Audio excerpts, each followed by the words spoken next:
Get to this here, as the birthers just can't let it go. No matter what evidence is put in front of their faces, they keep questioning whether President Barack Obama was born in the United States.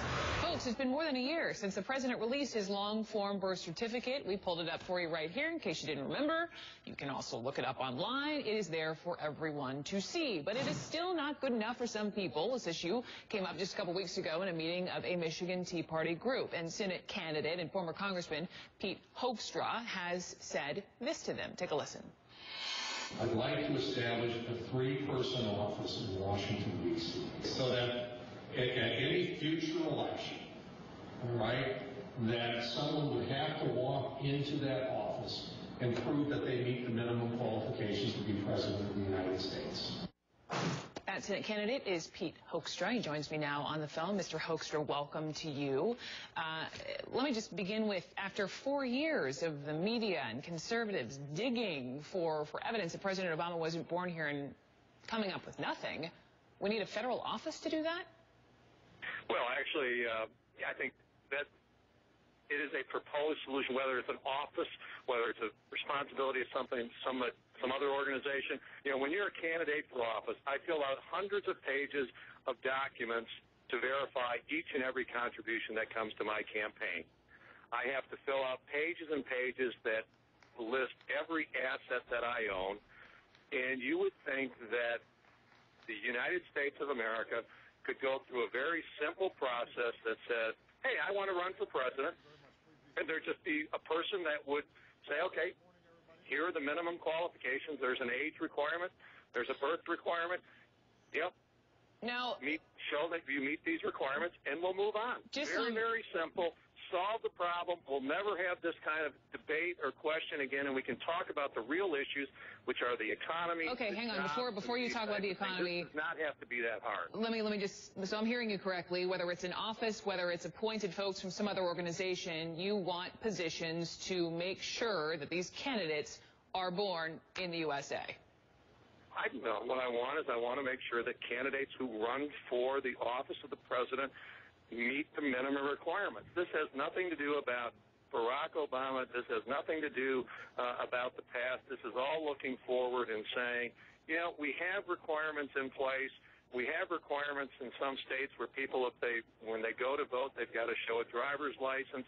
You would think that we could at least make sure that when someone decides to run for office that we know that they meet the minimum requirements, and we'll never have this kind of debate again. Let's talk about the real issues. How can you say, though, that this is not about President Obama? Because, you know, that's not my focus. My focus is I want to make sure this never happens again. Let's talk about the real issues in this campaign. For someone else, it may be about President Obama, and so be it for them. For me, it is not. Mr. Hoekstra. It is an argument that shouldn't be taking place. It could be fixed very, very quickly and very easily, so that, you know, that people know that the certification has taken place. Congressman, let me just interject. Forgive me. Let me just argument to have today. Hang on a second. Let me just play a little bit more. These are more of your comments from that Tea Party meeting. Roll it. I think with this president, the book is closed. All right, it's kind of like, I hate to say it, but I think the debate's over. We lost that debate, and we lost that debate in 2008 when our presidential nominee said, I ain't talking about it. So what opportunity did John Kane miss in 2008? That's what you were talking about. And do you believe that President Obama's birth certificate is real? Now, what I said is very clear. In 2008, our presidential nominee, the head of our political party, John McCain, decided that this was an issue that he was not going to pursue, and moved on and talked about the things that he believed were most important about the campaign. I don't know if there was an opportunity that was missed or not, and it doesn't matter at this point. Barack Obama is the president of the United States. He has demonstrated, and no one has taken a look at this stuff and discredited it. I'm not talking about Barack Obama. I'm just saying, you know, in the United States of America, this is a debate we should not be having. You're a Republican. Why add another layer of bureaucracy to our government? Shouldn't you be opposed to that? No, because I think that what we're seeing here is I'm all about solutions. We've seen this debate go on, and like I said, I fill out reams and reams of paperwork.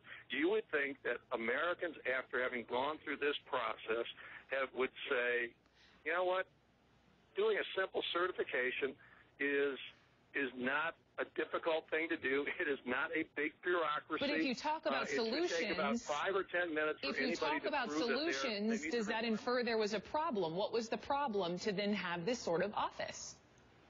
Well, what happened is that you're still having this debate, this ongoing debate with some people moving this forward. I'm not participating in that debate. I think that this issue has been settled.